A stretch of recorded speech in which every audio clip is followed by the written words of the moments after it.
Tu t'intéresses à la parentalité bienveillante, aux émotions? Tu aimerais savoir accompagner ton enfant quand il vit une tempête émotionnelle pour l'aider à retrouver le calme et la sérénité? Eh bien, j'ai un cadeau pour toi. La boussole des émotions. Il s'agit de mon guide que je t'offre sur le site mercredi.com qui te donne des astuces, des conseils et surtout des outils concrets pour pouvoir accompagner ton enfant à vivre, à traverser sa tempête émotionnelle et à retrouver le calme et la sérénité. Tu retrouveras le lien en description de l'épisode que tu t'apprêtes à écouter, mais également sur le site mercredi.com/par-ici. Bonne écoute! Je suis Maude et tu écoutes l'épisode 28 du podcast S'élever en même temps que son enfant. Dans cet épisode, je souhaite te parler de la poutre du temps, un calendrier tiré de la pédagogie Montessori qui permet à ton enfant de se repérer dans le temps. Salut et bienvenue sur le podcast S'élever en même temps que son enfant. Je suis Maude, coach certifiée chez Mercredi, mais surtout maman de 3 enfants. Sur ce podcast, je t'aide à conjuguer la bienveillance avec la réalité de ton quotidien de maman. Utiliser ton choix d'une parentalité bienveillante comme un accélérateur de ton propre développement personnel. T'aider à changer de regard sur les situations que tu vis avec ton enfant pour t'en servir, pour grandir et apprendre sur toi. Hey, salut, je suis contente de te retrouver pour ce nouvel épisode. Alors aujourd'hui, comme je te le disais en introduction, c'est un épisode où je vais te parler de la poutre du temps. C'est donc un épisode qui sera un petit peu moins axé développement personnel, mais un peu plus trucs et astuces, je dirais, pour t'aider à accompagner ton enfant dans la compréhension de ce qu'est la notion du temps. En fait, la poutre du temps, c'est un calendrier d'inspiration Montessori qui est vraiment très adapté aux enfants parce que le calendrier devient visuel, c'est une longue ligne, d'où le terme de poutre. La notion du temps pour un enfant, c'est quelque chose de très abstrait. Et pourtant, son quotidien, il est rythmé par le temps. On y fait constamment référence, nous, en tant qu'adultes, avec des petites phrases du style « Dépêche-toi »,« Pas aujourd'hui, ce sera la semaine prochaine » ou « Après-demain », etc. Des notions que ton enfant ne peut pas comprendre avant plusieurs années. Et avant 2-3 ans, ton enfant ne sait pas encore faire la différence entre ce que signifie hier et demain. Alors aujourd'hui, je te détaille un outil qui est très pratique parce que visuel et surtout que tu peux utiliser très tôt, à partir de 2 ans et demi environ, pour vraiment aider ton enfant à se repérer dans le temps. Alors la poutre du temps, qu'est-ce que c'est? Alors pour te donner comment j'ai découvert cela, en fait c'est au détour de la lecture d'un livre, d'une histoire du soir avec mes enfants, le Noël de Balthazar. On est très très fan du personnage de Balthazar avec mes enfants. Et au tout début de l'histoire, on distingue les personnages qui sont près d'une longue frise et qui comptent les jours les séparant du jour de Noël. Vu que nous sommes en plein mois de décembre, on vient juste de le commencer, tu comprends, la notion de calendrier de l'Avent te parle bien. Et c'est vraiment un moyen que l'on a pour décompter le nombre de jours avant l'événement tant attendu, celui de Noël. J'ai trouvé l'idée vraiment très intéressante de cette poutre du temps parce qu'elle permet d'expliquer facilement à un enfant de 2-3 ans le principe du temps qui s'écoule. La poutre du temps, c'est une frise linéaire présentant une vision d'ensemble de l'année complète. Pas simplement des petits carrés comme on peut avoir l'habitude de voir dans nos propres calendriers. Cette vision globale d'une année, elle est donc beaucoup plus facile à appréhender pour un enfant que ton calendrier mensuel ou hebdomadaire. Comme dans beaucoup de situations, tout ce qui est visuel, tactile, c'est beaucoup plus compréhensible pour les enfants. Leur apprentissage, il est facilité par tout ce qui est sensoriel. Je dirais même c'est l'un des principes phares de la méthode Montessori. Ici, la notion du temps, elle est claire. Le temps défilant sur une longueur de papier. La poutre du temps, c'est donc une longue frise de papier, un calendrier, tout en longueur que l'enfant peut consulter pour comprendre la notion du temps qui s'écoule. Alors, la poutre du temps, pour quel enfant, à partir de quel âge? Alors, pour te donner mon exemple, la première fois que j'ai utilisé la poutre du temps avec mon grand, il avait alors 2 ans et demi et je souhaitais le préparer à un bouleversement important dans notre vie, C'était notre déménagement où on allait carrément changer de région.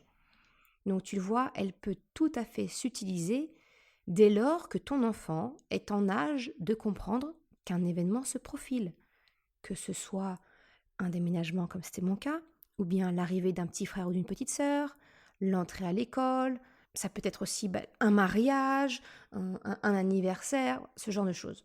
Le plus souvent, la notion du temps, c'est quelque chose qui est abordé en maternelle. Les enfants sont souvent invités à noter le jour de la semaine, la date, le mois. L'avantage de la poutre du temps, c'est qu'elle peut être utilisée à la maison ou bien également en classe pour permettre la visualisation de la semaine, du mois, de la saison en cours. Tu trouveras sur mon site une poutre du temps à télécharger gratuitement.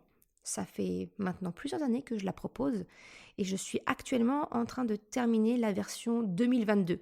Donc elle va être disponible d'ici quelques jours sur le site. Comme d'habitude, je te mettrai le lien en description et on va dire sous une semaine grand maximum, la poutre du temps 2022 sera disponible. Tu peux d'ores et déjà télécharger celle de 2021 pour pouvoir présenter à ton enfant le passage d'une année à l'autre. Je sais d'ailleurs qu'il y a beaucoup d'instituteurs et d'institutrices qui téléchargent la poutre du temps pour pouvoir la mettre dans leur classe, en plus de celle qu'ils ont à la maison. La poutre du temps, elle permet donc d'apprendre la notion du temps. Elle permet à ton enfant de se repérer. C'est exactement ce que tu fais aujourd'hui, peut-être avec un calendrier de l'Avent, mais c'est également une façon que tu adoptes instinctivement quand tu dis à ton enfant, eh bien, il ne reste plus que 3 dodos avant ton anniversaire, ou on part en vacances dans 10 dodos. C'est vraiment cette notion de décompte. Eh bien, c'est exactement le même principe pour la poutre du temps. C'est vraiment un calendrier adapté aux enfants qui leur permet de comprendre plusieurs notions. Tout d'abord, les jours de la semaine. Chaque jour de la semaine est inscrit sur la frise. Et ton enfant déplace un curseur chaque jour. Par exemple, chez moi, on utilise une petite épingle à linge, tu sais, celle que l'on trouve dans les rayons de loisirs créatifs. Eh bien, nous, c'est notre petit curseur qu'on fait avancer sur notre frise. La deuxième notion du temps qui est représentée sur la poutre, ce sont les semaines. Parce que chaque semaine, elle est représentée par les jours du week-end que je mets d'une couleur dédiée. En l'occurrence, je choisis la couleur de la saison. Ça permet ainsi vraiment de les visualiser très facilement. Et donc la semaine, elle est visuelle avec son début sur la première case blanche et se termine par la dernière case colorée. Tu vois ainsi, ton enfant a ainsi la capacité de visualiser une semaine. Tant qu'on est dans la description des semaines, je fais un petit aparté pour te dire que la poutre du temps, c'est également un excellent outil dans le cas où tu es séparé de ton ou ta conjointe et que vous êtes en garde alternée. Eh bien, c'est très facile visuellement de montrer quelles sont les semaines ou les jours avec papa ou avec maman, avec tel conjoint ou l'autre. Ça permet vraiment de faire un repère visuel pour ton enfant. Je ferme la parenthèse dans le cas des familles séparées. La troisième notion du temps qui est visible avec la poutre du temps que je t'offre en téléchargement, eh bien, c'est que chaque mois est bien identifiable parce que je choisis une illustration qui est vraiment liée au mois qui est en cours. Pour donner un exemple, février, c'est souvent soit le carnaval, soit les crêpes. Le mois de mai, c'est le muguet. Voilà, tu vois, à chaque mois, il y a vraiment une illustration qui est dédiée. Donc, il est facile pour ton enfant d'identifier bien. Allez, je prends mon fils, mon dernier en tout cas, son mois d'anniversaire, il est du mois d'août. Eh bien, il sait que c'est le mois où il y a la plage qui correspond à son anniversaire. Comme ça donne un repère visuel supplémentaire à l'enfant pour vraiment comprendre cette notion du temps.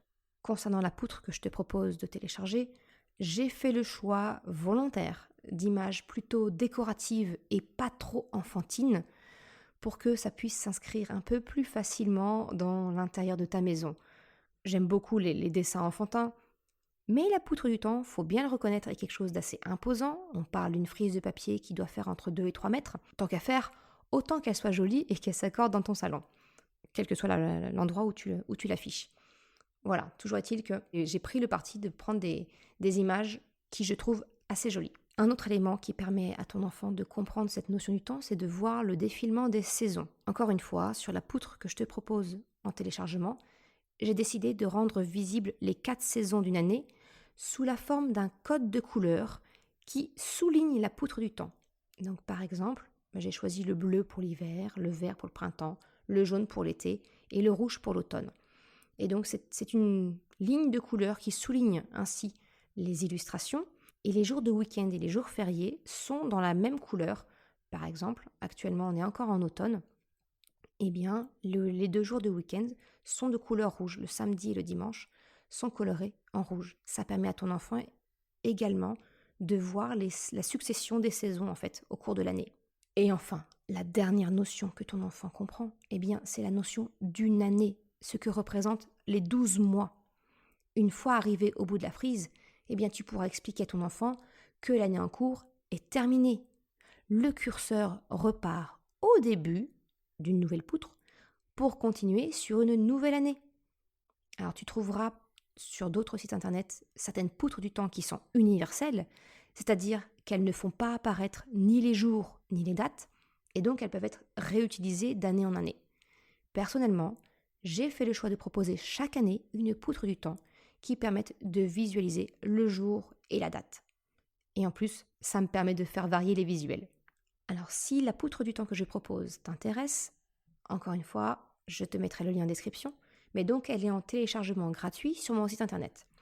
En fait, ensuite, tu reçois dans ta boîte mail directement des feuilles à imprimer, et ensuite tu n'as plus qu'à les découper et les assembler pour pouvoir l'accrocher sur le mur qui te convient le mieux. Alors personnellement, j'ai fait le choix de la coller au mur avec de la pâte à fixe. Ça me permet ainsi de la fixer sans abîmer le support. Alors pour être précise, moi la mienne je l'ai un petit peu réduite. Exactement, la mienne mesure 1,90 m de long. Ce qui te permet, si tu as peu d'espace, comme moi, c'est qu'elle tient généralement bien dans un couloir par exemple. Et si besoin, si vraiment tu as besoin, eh bien tu peux décider de l'afficher simplement au semestre ou au trimestre, comme tu le souhaites. L'autre question que l'on me pose, c'est où installer la poutre du temps. Qu'importe la pièce, c'est surtout d'un point de vue de hauteur sur le mur. J'ai envie de te dire que la hauteur idéale pour la fixer, eh bien c'est au niveau des yeux de ton enfant. Pas trop basse non plus, pour éviter que, si tu as des enfants encore plus jeunes, avec des mains moins délicates, n'en fassent des confettis. Mais voilà, c'est vraiment d'essayer de viser la hauteur des yeux de ton enfant.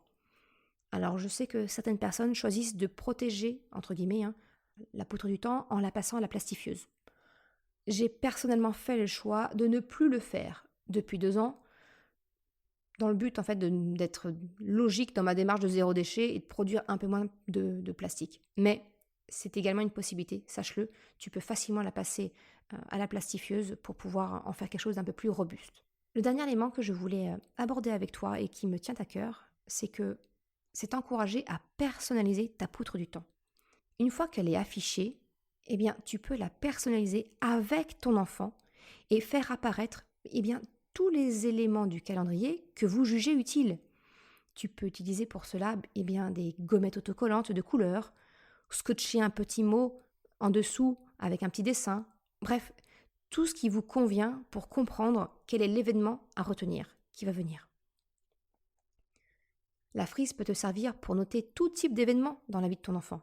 Ça peut être quels sont les jours d'école, de crèche, s'il est chez nounou, les anniversaires de la famille, les semaines de vacances où on est tous ensemble en famille, ou bien quand eux, ils partent peut-être chez leurs grands-parents. Comme je te le disais, pour les enfants qui sont en garde alternée, eh bien, tu peux ainsi faire apparaître quels sont les jours ou les semaines où ton enfant est chez son papa ou sa maman. Tu peux également y noter tous les grands événements tels que les déménagements, les fêtes de famille, les mariages, voilà. Si tu te rends sur l'article que j'avais écrit à l'époque où j'explique la poutre du temps, tu verras les exemples de ma propre poutre du temps que j'ai faite avec mes enfants. Et donc nous, notre petit code, c'est d'avoir des gommettes dorées en forme d'étoile pour les anniversaires. Et par exemple, ma fille, elle sait très bien que elle, son anniversaire, c'est le mois où il y a l'illustration de Pâques. C'est son repère visuel. On a également des gommettes de couleur. Alors, pour les grands-parents maternels, ce sont des gommettes bleues. Les oranges, c'est quand ils vont chez leur grand-mère paternelle. On a eu le cas du mariage de mon frère il y a quelques années. C'était vraiment une grande fête que mes 2 enfants attendaient avec impatience. On avait une énorme gommette rose dessus. Ils savaient quand était le mariage de tonton et tata. Voilà. Donc c'est pour te donner un petit exemple. L'année de notre déménagement, j'avais imprimé en fait, en tout petit, la photo de la maison dans laquelle nous allions emménager. Je l'avais découpée et scotchée en forme de petit onglet sous la poutre du temps. Et comme ça, eh bien, mon fils, qui avait 2 ans et demi à l'époque, eh bien, pouvait visualiser. Donc visuellement, il reconnaissait la maison et il savait à quel moment ça allait arriver dans le calendrier. Je continue d'utiliser la poutre du temps, même si mon grand a 8 ans et demi bientôt, ma fille a plus de 6 ans et demi et mon petit dernier 3 ans. On continue d'avoir la poutre du temps, notamment pour Krapopoulos, parce que lui, il est vraiment en plein dans la compréhension de la notion du temps. Mais même les grands, ça les aide beaucoup, ils aiment beaucoup ça. Et cette année, donc, on avait fait des petits onglets. Krapopoulos a fait sa rentrée en maternelle. Il y avait un événement, donc il y avait son anniversaire, son entrée en maternelle et notre départ en vacances au camping. Eh bien, nous avions imprimé des photos des 3 éléments qu'on avait passés comme ça sur la poutre du temps. Et même aujourd'hui encore, il m'en reparle. Il me remonte l'événement en arrière. Le camping où nous étions, le symbole était un dauphin, donc on avait imprimé un dauphin. Et il me montre généralement « Ah, quand on était au camping du dauphin !» Voilà, ça donne vraiment un repère visuel aux enfants. Voilà ce que je voulais te partager un petit peu sur la poutre du temps. Alors, libre à toi d'adapter selon ton envie et celle de ton enfant. Et l'important, il est vraiment là. Je t'encourage vraiment à construire et à personnaliser la poutre du temps, si tu l'adoptes, avec ton enfant pour vraiment lui permettre de se l'approprier, vraiment que ça devienne son calendrier. J'espère que cette poutre du temps te plaira, aidera ton enfant à visualiser le temps qui passe. Voilà ce que je souhaitais te partager aujourd'hui. Alors un peu moins de développement personnel, tu l'auras compris, mais avec la fin d'année qui approche, je me disais que ça pouvait peut-être être utile de te parler de cet outil qu'est la poutre du temps. Je te remercie d'avoir écouté cet épisode jusqu'à la fin. Tu retrouveras, comme d'habitude, une retranscription sur le site merrecredi.com. Et comme d'habitude, tous les liens pour le téléchargement sont en description de l'épisode. Si tu as aimé cet épisode, s'il t'a été utile, eh bien je t'invite à le partager, à en parler autour de toi. Ou si le cœur t'en dit, de me laisser une note de 5 étoiles sur Apple Podcast. Cela me permet de faire connaître le podcast et m'encourage à progresser. Un grand merci à celles et ceux qui prennent le temps de le faire ou bien même qui en parlent autour d'eux. Il n'y a pas besoin d'aller sur Apple Podcast pour m'aider. Je tiens vraiment à le préciser. Je te souhaite une excellente journée, après-midi, soirée, quel que soit le moment où tu écoutes et je te dis à la semaine prochaine pour un nouvel épisode. Ciao!